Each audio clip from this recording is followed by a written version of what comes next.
Come on. No,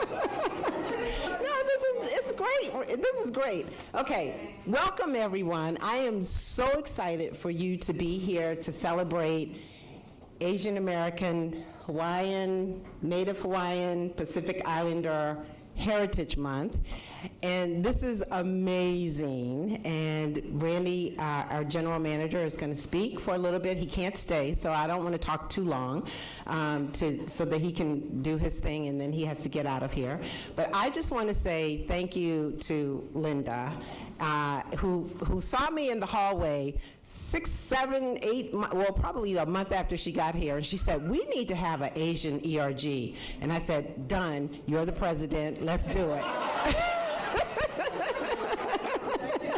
That's how it happened. And so I want to welcome you all for being here and for making this a huge success, and more to come. But I'm going to turn it over and let Randy speak for a little bit. Okay, thank you, Doug. All right. Good morning. I think it's still officially morning. Yeah, good morning, everyone. How's everyone doing? Excellent. What a beautiful day. Because it's not Saturday. Only rains on Saturdays. And I think whoever had the genius of this building and building a penthouse and doing some employee events, today is a good example of that paying off.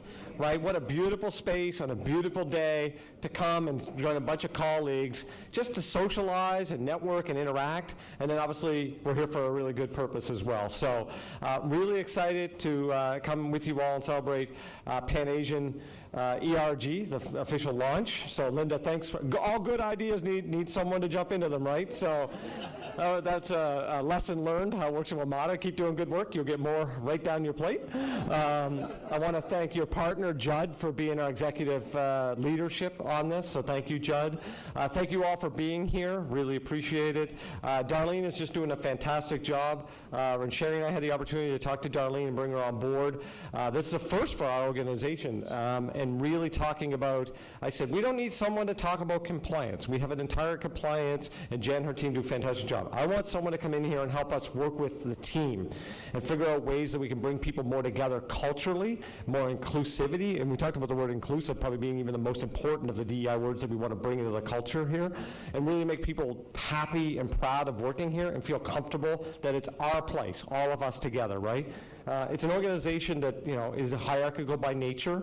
I've been trying to do everything possible to make it, it's not Randy Clark's, it's not the GMs, there's a long history of that here. It's us, all of us. People like me come and go, hopefully not leaving anytime soon. Don't believe everything you see on Twitter. But yeah, we got an awesome team, and I'm really proud of to be with you all. We have 13,000 of us. I mean, the stats speak for themselves. I don't know if you all saw a poll that was done, the Washington Post came out at the end of last week. 77% of people in this region said that Metro is either excellent or good. Highest in 10 years. And that happens because of what you do every day, right? Period. Yes, people, they connect to us on the service that we deliver. The service can't be delivered unless this whole machine is working well. So I would say, listen, are we always going to have things to work on and improve? Of course. Never ending. We're humans. It's the continuum.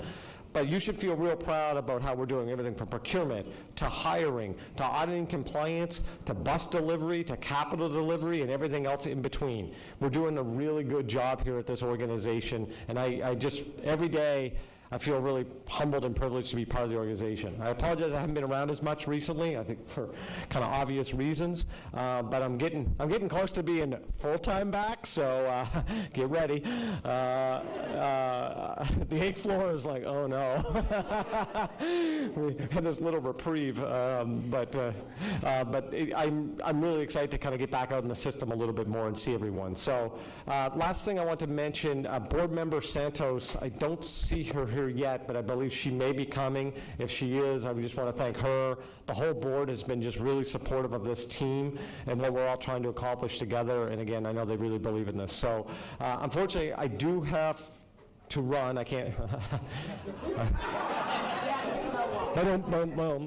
I do have to crutch over to the elevator and go somewhere else. But I will say the food is looks delicious, and I hope you all enjoy being here with each other. That's what this is all about, being with each other, right? And then I kind of just leave you with this, that as an organization, my big ask for everyone is simple.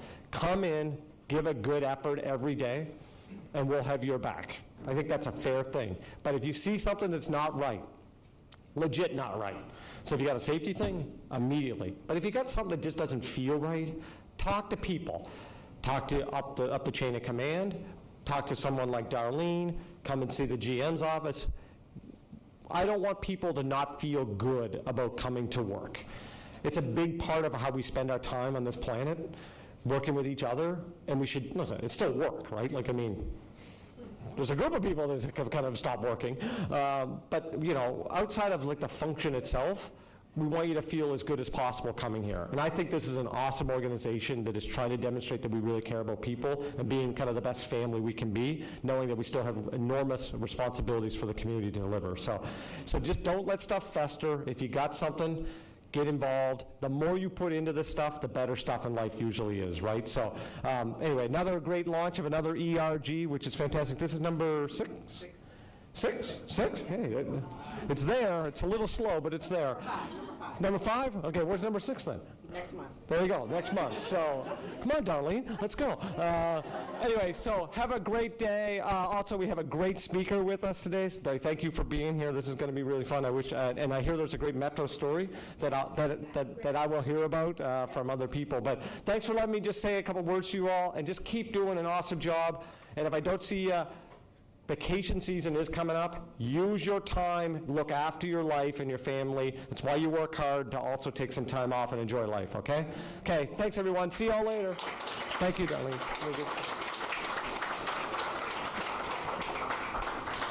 Okay, so before I introduce our guest speaker, I just want to say I was watching the news last night, and you know, when we celebrate the Heritage Months, you always think it's 2024 and there are still spaces for people to be first, right? So this is the first ERG, Pan-Asian ERG for WMATA, but in the Washington, D.C. area, I don't know how many of you like ballet, are interested in ballet, but this, the director of the Washington Ballet, it's the first person of color to run the ballet, and he is Asian.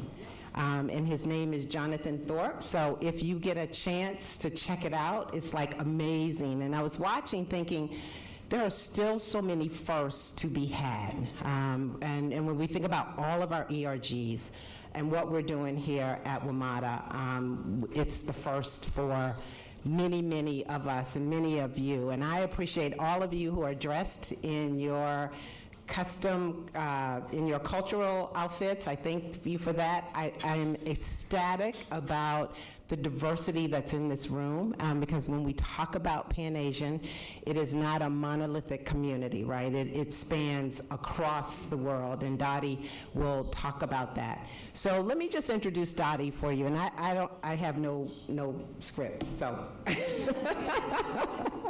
So Dottie and I have known each other for several years now, and it's probably 15, 20 years that I've known Dottie. I can't even remember where I met her, but it was an instant love for her when I saw her. It was so instant that she spoke in Las Vegas, and I booked a ticket and went to Las Vegas to hear her speak. Hint, hint. We had a great time. We had a great time at the conference. But Dottie has been a part of the diversity, my diversity world, and the diversity space. She is well known throughout the Washington, D.C. area, throughout Maryland. And one of the things she told me that I thought was just fascinating is she is the voice on Rosetta Stone for the Mandarin language, and she'll talk a little bit about that. So that is Dottie. That is who Dottie is. And it is amazing. It is amazing. In addition to that, she is a boot camp 110%, right? She's like, come and go with me. I'm like, oh, no, we're not doing that. We're not doing that. What time is boot camp? 5 o'clock in the morning. Oh, yeah, no, we're not doing that. And so she has lots of interest. She has a variety of experiences from her coming to this country to where she is today, and she is going to share all of that with you. And so with that, I want to turn this over to Dottie, my friend, Dottie Lee. Thank you.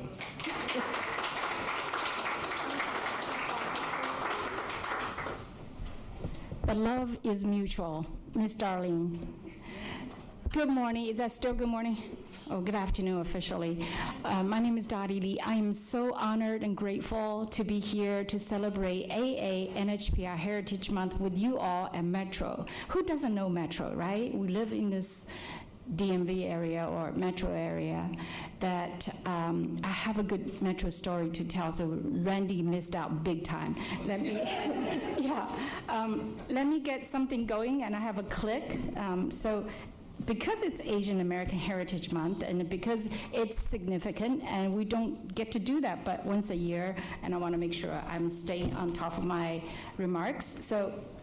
And thank you so much for the leadership here, Judd and Linda and Patty and Nonali and a few others I met. But I get to hang out with you a little bit later as well. And so I wanted to talk about my journey a little bit, my Asian American journey.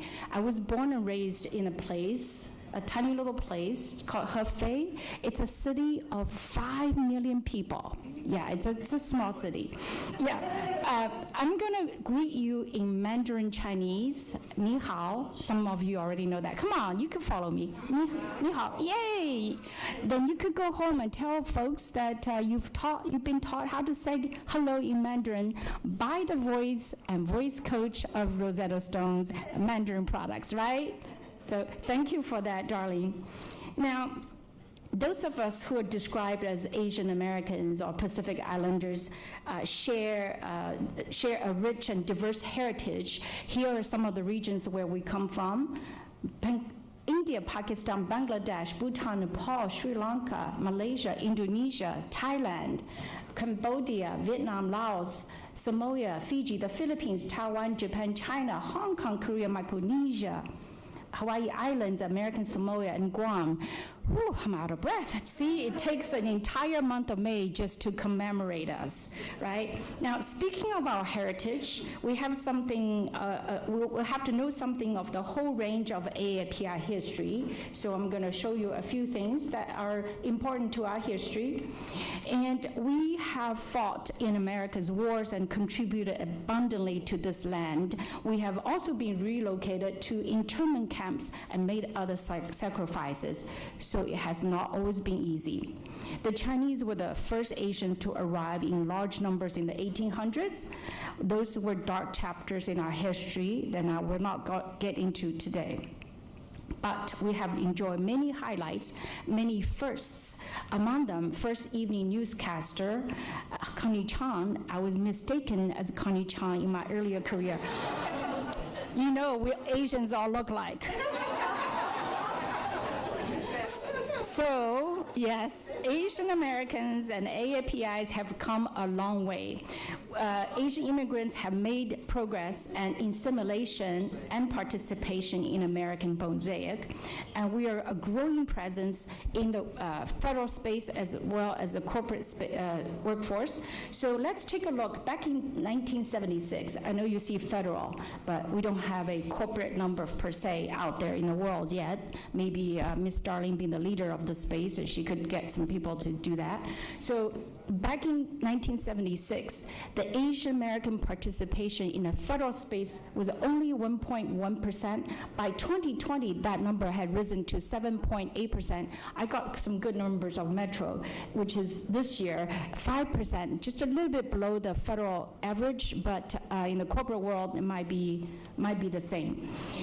So by comparison, you could see other representations, African Americans, Hispanics, whites, and others. They're different, but those numbers are sure to grow, as I mentioned, in the coming years because Asian population became the fastest growing ethnic demographic in America over the past decade, experiencing a 43% increase from 10.2 million in 2000 to 17.3 million in 2010, and comprising about 6% of the US population. And 2/3 of us are foreign-born. I'm one of them, one of us. Let's show our hands who are foreign-born here. We have quite a few. Thank you, thank you. And 1/3 of the 1 million legal immigrants entering the country are Asians. And we've been called the model minority. You've heard of that term before, but I think a more accurate term might be the forgotten minority. This community faces a number of misconceptions and stereotypes. We are quiet, we are hardworking, we're good at science and math. Not so bad so far, right? But we're supposed to be passive, non-confrontational, or even antisocial. Some of these stereotypes have positive characteristics, but they are nevertheless part of a barrier of preconceived ideas about us we might call the bamboo ceiling. I know the woman who coined this phrase, bamboo ceiling, instead of these glass ceilings. Now, I know people have made cracks in the glass ceilings before, but we Asians have to drill some holes in a bamboo ceiling instead. So the bias behind the bamboo ceiling often curtails the movement of AAPIs into the upper tiers of organizations. In addition, we are often held back at a particular level of prolonged period of time. I think you know that because you may have experienced that. Maybe you don't fit the look they're looking for due to some unconscious or other type of biases they have. So there are other obstacles, barriers, sometimes based on myth and labels. Sometimes these labels or barriers are caused by our own inability to transcend cultural and communication impediments. The first Asian American immigrants had fought hard to naturalize and to own property, essentially the right to be Americans. The last generation of Asian Americans began to fight for their right as Americans. Now, I think this generation, the Asian Americans, the challenge for us is the fact that so many new immigrants' civil rights are still being denied, but not by outdated or racist laws.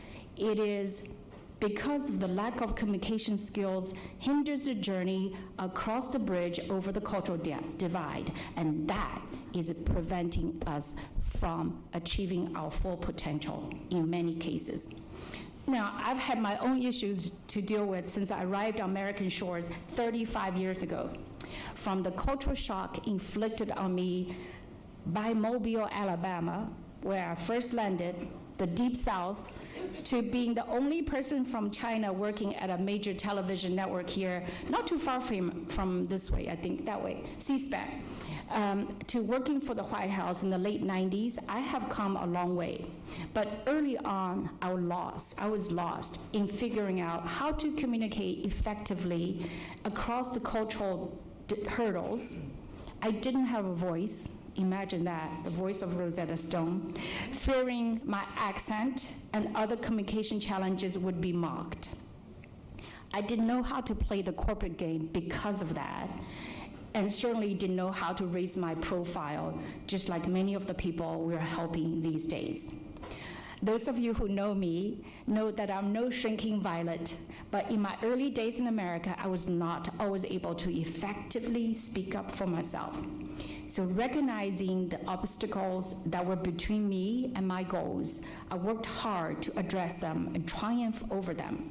I was empowered and eventually developed a series of cross-cultural communication training program designed to help Asian Americans overcome communication issues and cultural and political and linguistic problems they pose.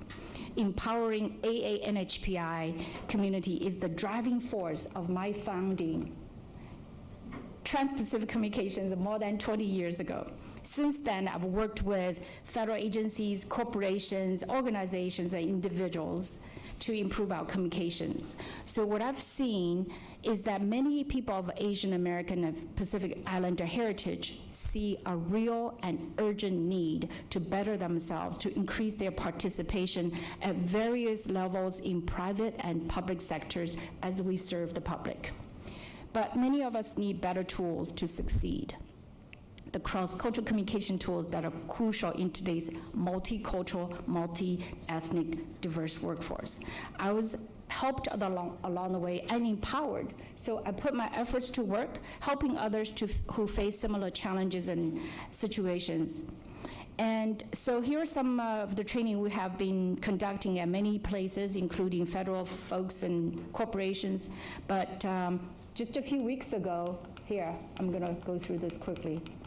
Just a few weeks ago, I was in Biloxi, Mississippi, back to the Deep South, talking about cross-cultural communication issues, DEI issues, especially speaking of inclusion. Randy talked about inclusion, including translation, interpretation, and ASL, right? Those are inclusion. Also, their accessibility. Translation is all about accessibility. It's language access. That was me in Biloxi, Mississippi. Although they turned my picture around, but that's all right. So I want to go back to a story, my own experience about that. When I became the corporate spokesperson at Innova across the river from here, Innova Health System, I feared that my accent, the one with the Chinese and the British taught in English and then marinated in the Deep South for a few years with that Alabama drawl, would be a liability on the job. So I told my supervisor I would like to improve my communication by neutralizing and modifying my accent. She was supportive of me. So reducing and modifying my accent was perhaps the single best thing I ever did for my career. I wrote a column about that. It's called Accentuate the Positive. Get that? Accentuate. More than just improving my accent, it really just opened up a new and exciting world for me, a kid from Hefei, China, allowing me to go places and travel the world and meet people from all over the places that I could never have imagined. I could almost guarantee that I wouldn't have worked for the White House if I hadn't changed the way I communicated. Certainly, I wouldn't be here today standing as a keynote speaker celebrating AAPI Heritage Month. And so, we have two challenges about this. One is to educate ourselves about what we need. A lot of people don't know what they need. And the other one is to make sure the roadblocks are cleared away. Now, reducing and modifying my accent is only the first step in generating the communication skills that I needed, which allow us to grow as professionals and in our personal lives. Another area AA and HPIs are eager to learn about is networking. Ooh, now you see a young Dottie. I was about 8 or 9 years old in China. So growing up in China, my family would listen to the broadcast of VOA, Voice of America, that way, 2 blocks that way, in Mandarin Chinese. So I dreamed of becoming a VOA broadcaster one day. I was 9 years old then. I went on to become a newspaper reporter in China, following my father's footsteps before coming to America.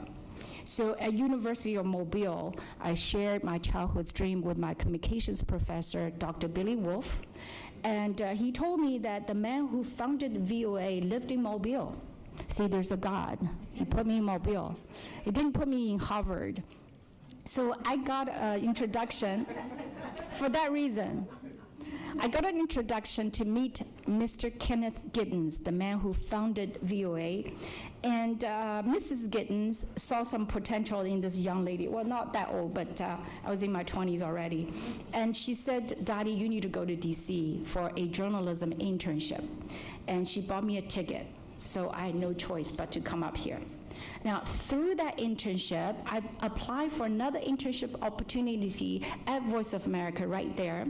After my internship was over, I was offered a job.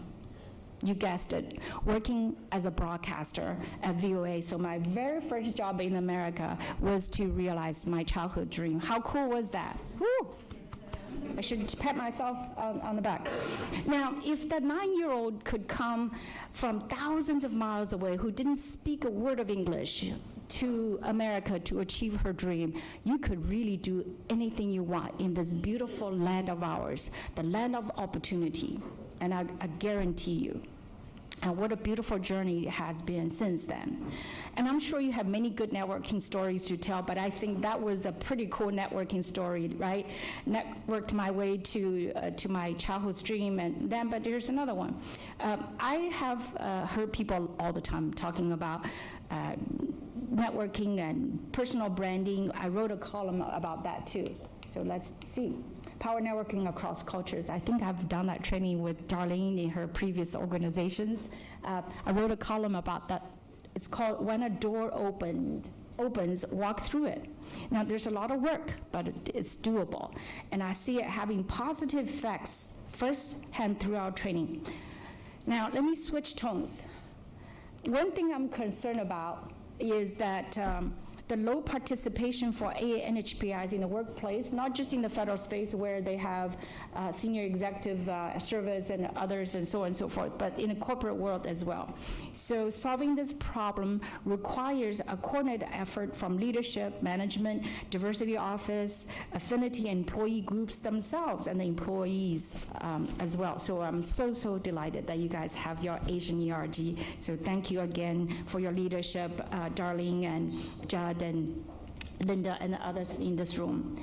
All have a role to play, and everyone must be accountable and take responsibility to ensure a level playing field.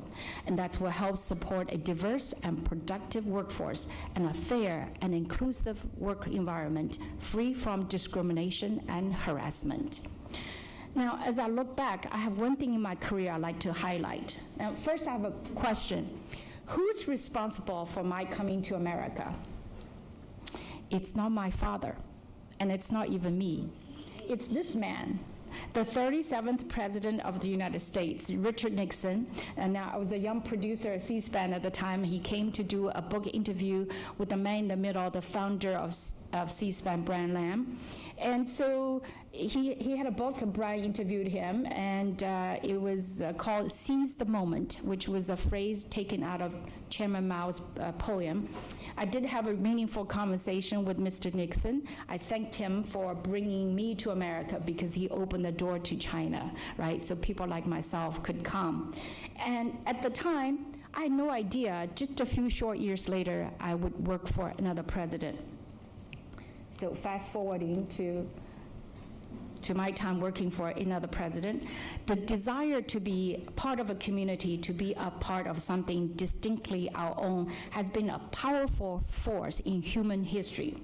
It's a force that could have lasting positive effects, and of course, sometimes has been used to set up walls and create divisions between people. So we always have to strive to make sure we are inclusive and mindful of the heritage others enjoy. But what makes a community? It's not where you're from, it's not buildings or land, it's not the fact that we may share some ethnic or cultural ties.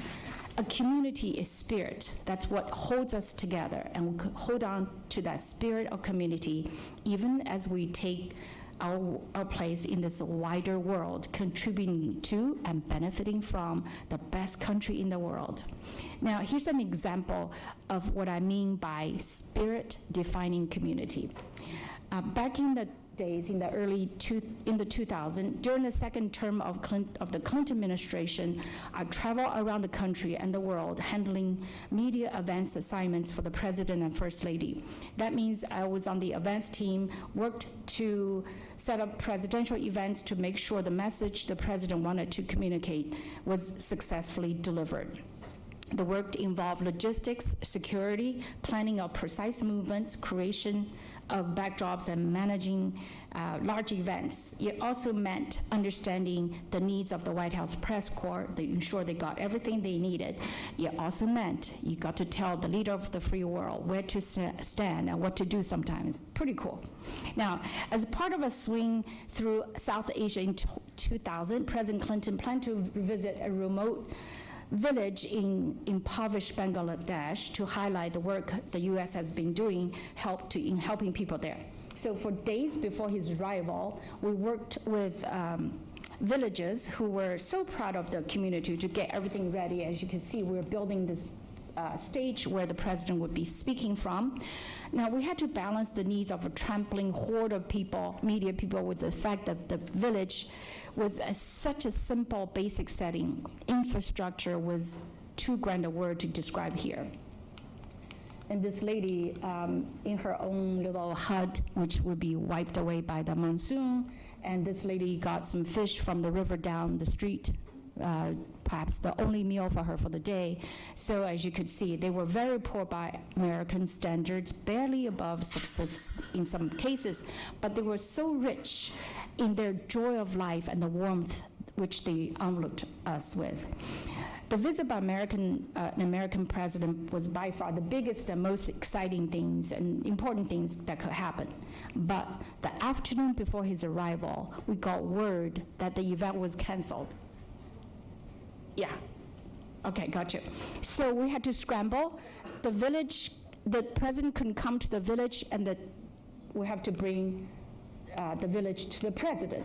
And that's a young daddy hanging out. So we transported the entire village to the American embassy in Dhaka. As you see the embassy courtyard. So we transformed it, and we worked 18 hours nonstop and made everything happen. And so the president was happy, the villages was happy, the press was happy, and we were so happy. Here's a gratifying president saying goodbye to us, a advanced team that's just so exhausted, but we were so happy.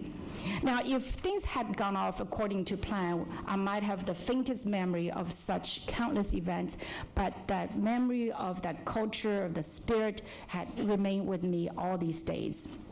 So let me, as I close, these are the people that I work with, continue to work with. Let me close. I need your help in getting the message out, not just the AAPIs in the room, but all people, executives, management, leadership, training officers, who can make a difference in including and training more AAPIs in the workforce here at Metro WMATA. So I want to leave you all with this. If you have talents, contribute your talents to the community.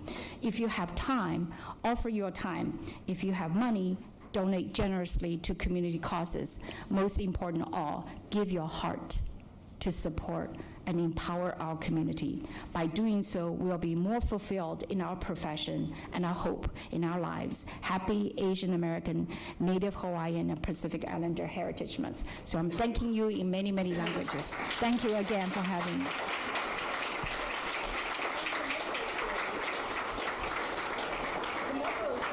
Metro story. So VOA right here. I was an intern. I got up in the middle of the night, like 3 o'clock, 4 o'clock, to find a bus that would take me from my house all the way to the other side of Capitol Hill, right here, X8, bus X8.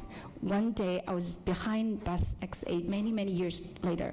This massive nostalgia just hit me. I said, oh my gosh, I was a young intern getting up in a pitch black winter morning, trying to go to work. And so X8 made my American dream come true, right? My very first job, Metro story, right there. So I can never forget how, as a young person, that I was resourceful back then. You didn't have a phone to punch numbers to figure out what's what.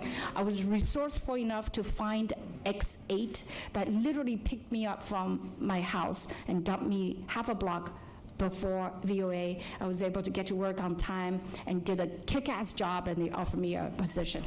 Thank you. Thank you, thank you. I love that Metro story, don't you? Yes. Thank you. So thank you, and on behalf of Metro, we want to just give you a little gift. Thank and you. Thank you for your presentation. Thank you.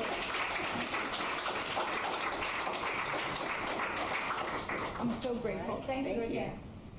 All right, so next we have this, which I'm really excited to hear this, Judd Nicholson, I'm sorry. I don't know why I keep calling you Judd Nelson.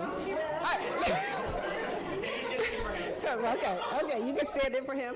Judd Nicholson is going to moderate a panel of our employees who are going to talk about their experiences. So we'll have Judd come up. He's going to introduce the panel, and then they will come up as you introduce them. Great, thank you. Thank you so much for that, Dottie. That's a wonderful story. And certainly there are many parallels in your career and what Metro does on a day-to-day basis, and that's really around mobility. Really finding ways to get people where they need to go, not only for work, but to live. So I think absolutely wonderful story. Thanks. So if we can get the panel to come up, and I'm going to just say your first names because I will screw it up. So if I could get Raka, Kathy, Dennis, and Nalini to come up to the chairs. And what we'll do is have them introduce them, give a few minutes of introduction of who they are, their role at WMATA, and then we'll go through some questions. This will be really informal, and I know we're running short on time, not to pressure you, but maybe if Nalini or Linda could give me a signal. But anyway, welcome panel. Nalini asked me, she's like, well, do you want to meet with the panel before, so that you get to know everybody? I'm like, wait, I know everyone. So in my role, have the pleasure of meeting lots of people across the authority, but I think this is really our opportunity to get to know each of them. So maybe we start with Nalini, if you could just introduce yourself and what your role is and a little bit about your background. So Nalini Mani, and I've been at Metro, God, this September will be 10 years. I started at Metro in 2014. I remember telling the then CHRO that I'd be here 6 months max. 2024, right? Romo Plaza, Penthouse, here we are. She told me that I'd be a long-termer. I stopped. You see how that far that got me, right? Digital modernization, I started my career at PCI, and here I am. I'm your typical third culture kid. I was born in India.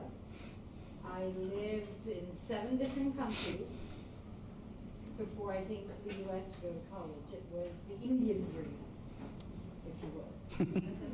It's not just the American dream. Right? Every country has its dream. Every parent has a dream. Every immigrant has a dream. There's the Chinese dream. There's the Ethiopian dream. I have the Indian dream. So here I am. Didn't think I would stay here. Didn't know where I'd end up. And I don't know if I'll stay here now. I don't know where I'll go tomorrow. I don't know where I'll be 10 years from now. Nalini's a flight risk. Can you guys hear her okay? Can you get? Yeah, can you? But anyway, here I am. So, now DC is home. And DC has been home since 1993. Excellent, thank you, Nalini. Can you guys turn on the mic? And Dennis? I think it's... Wait, am I not loud enough? There you go. All right, cool. All right, Dennis. Hi, my name is Dennis Ilagan. I'm the application manager for our public website in MetroWeb. Hired here at Metro January 2022, and I was asked to be on the panel last minute, but I think the perspective that I can bring is that everybody here immigrated to the U.S. versus my parents were the ones who immigrated here in the late 60s, so I was actually the first generation to grow up here, and so that provides a different perspective, I think. So. Awesome, Dennis, thank you. Kathy? Hi, Kathy Chisholm, Capital Budget Management, and I've been with WMATA for 7 years. Awesome. What's your background? Okay, so I came to the U.S. for my MBA degree in 1997, and I started my career in telecommunication industry, and I moved to Freddie Mac. I worked there for 12 years. While I was there, I worked at different departments, investment, capital markets, finance, enterprise risk management. I met a lot of great mentors there, and that's how get to grow. And anyway. Great, thanks, Kathy. Appreciate it. Raka? And I was going to tell Dottie, Raka works in bus, so she knows probably where the X8. Yes, I know where that is, and I love your story. I'm Raka Chaudhary. I'm in bus priority. 4 years at Metro on the 26th of this month. So anniversary coming up. I've been working in land use and transportation for the last 20 years. I moved here for my master's, so I'm also, my Asian story is also intertwined with my immigrant story. There's a lot more of the immigrant story than the Asian story, I think. Yeah, South Asia, New Delhi to Columbus, Ohio. Great. And then to Washington, D.C. Great. That's a big shift from New Delhi to Gosh, Ohio. many millions Oh, yeah. of people. Yeah. Yes. Well, great. Thank you all for the introduction. And I'll just go through a couple of questions, and I'll try to point to one person, but if any of you want to jump in, certainly just feel free to do that. Maybe if Nalini, you could share your journey as an AAPI professional in the workplace. Like, what advice would you give young AAPI professionals starting out at WMATA potentially? So interestingly enough, Metro has come a long way, right? So when I started here in 2014, I felt diversity was a checkbox exercise. And my personal story here was, I don't know if people knew how to deal with me at Metro. I was told, oh, your English is quite good. You're not like them. You're not like those Indians, and you don't sound like them, whatever that means, right? I said, no, I am Indian, and I am Indian, by the way. I am a third culture kid. I'm a resident of the United States for 35 years. I'm not American. I mean, I really am not American, right? I don't know how else to describe that. And then I go, oh, your English is quite good. You don't have an accent. I sort of took offense at that, and I remember telling people, I sort of was offended, and I did say, well, not everyone sounds like a poo, you know, and my entire family speaks English. My grandparents speak English. And I was told, oh, well, that's very offensive, and someone complained that I was offensive. And I said, I'm offensive? Okay. Didn't say anything. That's the Asian in me coming out, the Indian in me. Okay, well, just shut up, right? Find your place, say nothing. Metro's come a long way since then. An AAPI professional coming into Metro today, I said, you belong. You have the space to be who you can be. So that, my advice to an AAPI professional coming in, I said, pick your profession, be who you want to be. And if I were to really go back and say, you know, the 20-year-old me or the 43-year-old me who came into Metro, the advice I'd give them, there are two pieces of advice. You know, if I think back to, if someone had just told me this, you know, I remember agonizing over the right degree to get. Oh, I was never going to be engineering or math. Yeah, no, that wasn't going to happen. Literature, anthropology, oh, come on, that's not practical, Nalini, right? Pick something. Whatever you pick, it's the right choice for you. Don't get bound by these things of what you have to pick. It's the right choice. Pick it, go with it. It's not going to be the wrong thing. That's one piece of advice I'd say. You'd find your career, you'll find your niche. That's who you are. Look at the world you live in today. It's global, you'll find it. The second piece of advice, I got the push here at Metro in 2019 by two minority leaders at Metro who pushed me and reminded me to go for it. Whether it's a project or a promotion, ask for it. At the worst, they'll say no. Accept the no. It's okay that you get a no. It's what you do with the no and how you make it a yes that's going to count. Use your voice, say that, do with it what you will, and that's how you learn. But use your voice and ask, and if you don't ask, how will they know? I've always carried that with me. I think as an immigrant and as an Indian, as an Asian, I forget that sometimes. Yeah, really. So that is advice that I would give to a young professional coming in as an immigrant to Metro. Yeah, that's great advice. Any of the others? Yep, great. Yeah. Kathy, Raka, Dennis, some advice you'd give? Yeah, I don't know. For me, it's been Not volunteer for panels. Oh. Yeah, I think I was hired here in 2022, which was different back when I grew up in Queens, New York, for example. But yeah, I think now it's a given. There's a diverse workplace, right? It's not, I was here and they looked at me. Just add, let your work define you, the quality of your work. I think that is really important.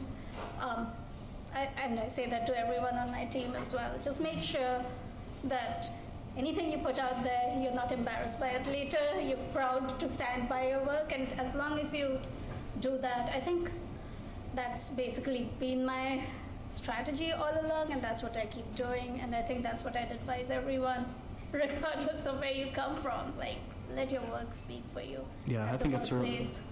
yeah, definitely. Thank you for that. Well, we'll do this. I'll just go through one more question and do each of you could answer it. And I think it really speaks to what we're celebrating today. So I would ask you guys really to give us, really to reflect on maybe your cultural backgrounds and share with us like an experience that you've had in the workplace or personally, and how it has impacted your identity. Particularly for wherever you come from, your particular background. Just give an example, like what does Pan-Asian mean to you, and how has that kind of impacted your identity, whether it be personally or in the workplace?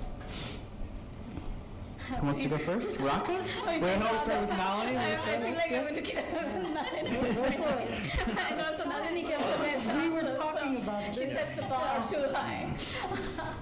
So Pan-Asian is very hard. I think no one looks at me and says you're Asian. I think they look at me and say you're Indian.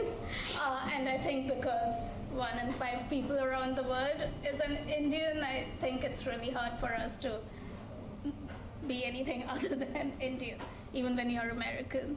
I think the other piece of it is, I'm married to an American. My husband is not Indian, but now he eats Indian food. He misses Indian food when we go out of town.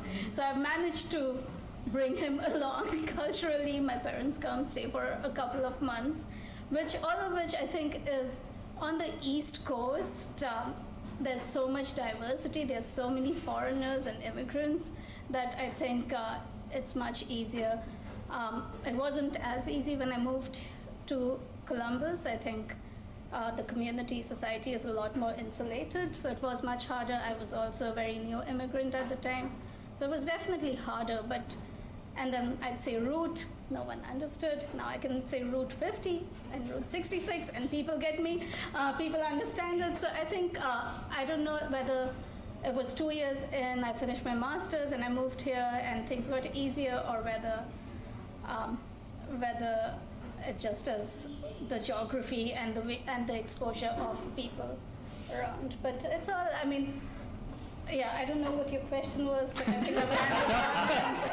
I think that was a great answer. It was what Pan-Asian means to you. Okay. Thanks, Raka. I will let Kathy, what does Pan-Asian mean to you, and how has it impacted your experience? Well, I want to say that my personal experiences definitely shape my identities. And I grew up in southern China, and we have very strong cultural traditions and family values. We celebrated festival with lots of family members. And you probably in your mind, what, how many? It's a lot. And privacy is definitely not a thing. So but that's how you also learn about the wisdom of life. From an elderly generation, you get more stuff that way. And I also want to say that, so also at home we spoke dialects. In school we spoke Mandarin. And so all of these kind of practices kind of give you a very strong sense of your identity, cultural identity. And then navigating, after coming here, you have to navigate the dual identities, because there are cultural expectations. And that duality can be, balancing that duality, expectation can be very challenging. And I think the good thing is it kind of gives you a very unique perspective of understanding not only one way, but both ways. Not only one kind of understanding of life could be like multiple way to look at things, to solve problems and things like that. So that also give you a opportunity to become more adaptable and resilience. Great, thank you for that, Kathy. And Dennis, how about you? Yeah, I think the way it affected my identity, I think, which was the question, which I think for any immigrant, like when my parents came over, I was first generation. So growing up with parents who didn't speak English well, who didn't know the culture, so meaning as I was going up through grade school, even like filling out a form, like I was learning English and then I had to explain to my parents like how everything worked, right? So they didn't have the concept of sports or any of that. So meaning as I grew up, like I didn't play any sports, not voluntarily, I just like, you get that from your parents when you grow up here, I guess. And so always, especially with English or when you go to your parents to help you with your homework, like that wasn't a thing, right? Like I was helping them actually, right? So always English was always like my not best subject, and I think my identity because of that, you know, I'd always shy away, and then in a situation like this, like, you know, having to speak or whatever, this is, you know, not ideal. I'd rather be back there producing. So I think that's how it affected my identity versus me raising a couple daughters now. Total opposite. Like they were the captain of their volleyball team, you know, lacrosse. They communicate so well, and then one just actually graduated from Virginia Tech. Awesome, congrats. So, yeah, so I think just, you know, difference between me and them, I think, you know, identity's totally different. Like they're fully American. Yeah. Great, So I thanks. don't know if that made sense, but that was And that was Nalini? my experience. Thank you, Dennis. So for me, identity is really hard for me. Because yeah, on the surface I'm Indian, but I don't know what I am. Because I've become an amalgamation of every culture I've lived in. I was born in one country. I was raised in a whole bunch of others. I was educated in a whole host of different ones. I lived and worked in God knows how many others, and then this is what I call home. Kind of, but what's home? I don't even know what home is anymore. Truthfully, I'm kind of almost afraid to say that home is not even what I think it is. I think it's just a fragment of a nostalgic past. I mean, that's a way to put it, right? It's just something I no longer have a claim to because it's cultural fragments of things that I've put together. And I relate to everybody, but no one relates to me in my experience, right? So here's how I'm gonna put it. I talked to my mother about this last night. Because I texted Linda. You got some help there. I texted A ringer, she had a ringer. Well, Linda will tell you, I texted her and I said, I'm having a midlife crisis, Linda. I was like, who put these panel questions together?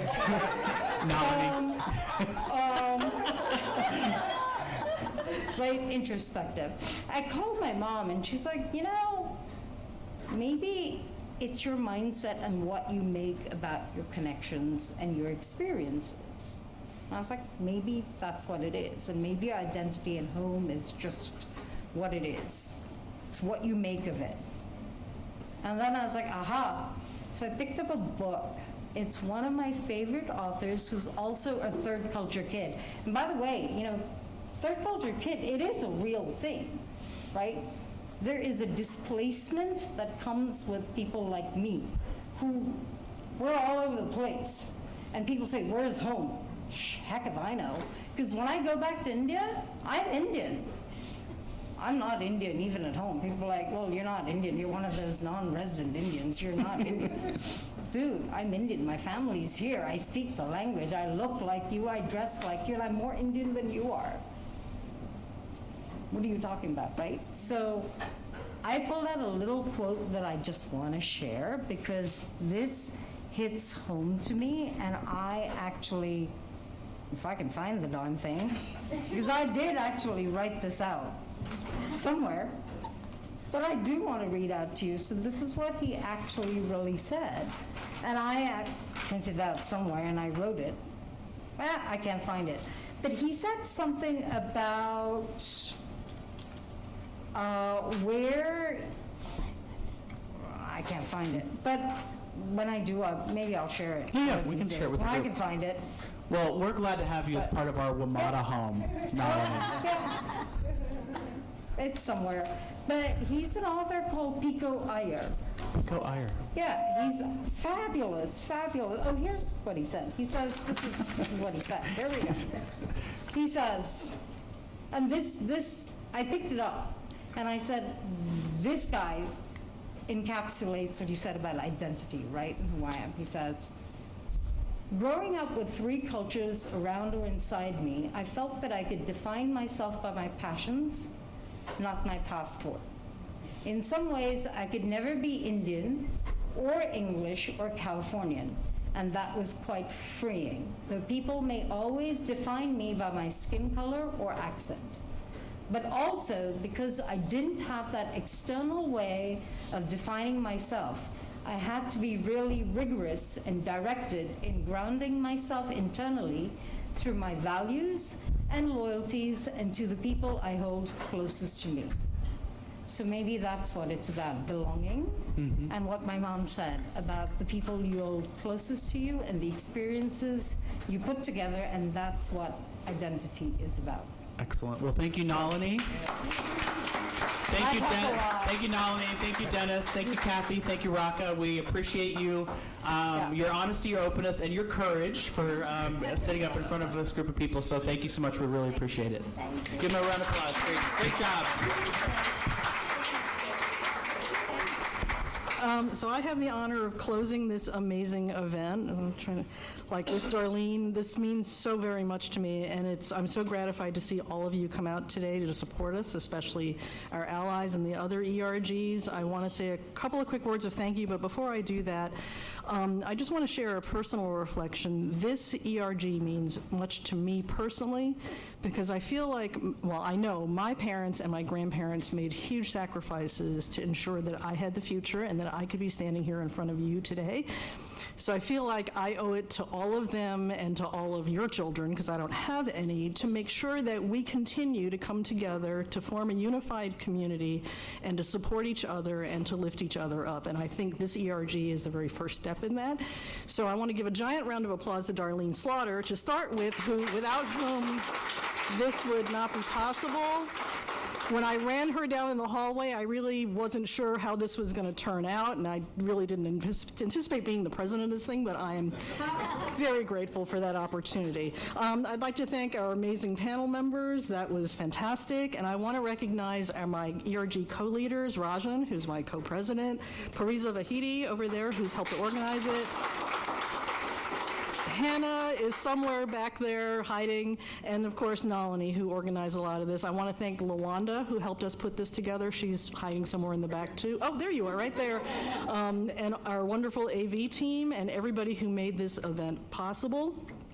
And I also want to thank Randy and the board of directors for all of their support and really just bringing us together. So with all of that, I have a quick administrative note. We are planning a number of events and celebrations throughout this year. We have some sign-up sheets in the back. Whether you identify as Pan-Asian, whether you're an ally of us, or just want to know more about this amazing, rich culture and heritage, please sign up. We would love to have your help, and we'd love to meet with you again. So with that, I think there's some leftovers, so please sign up, and thank you again for coming. Thank you.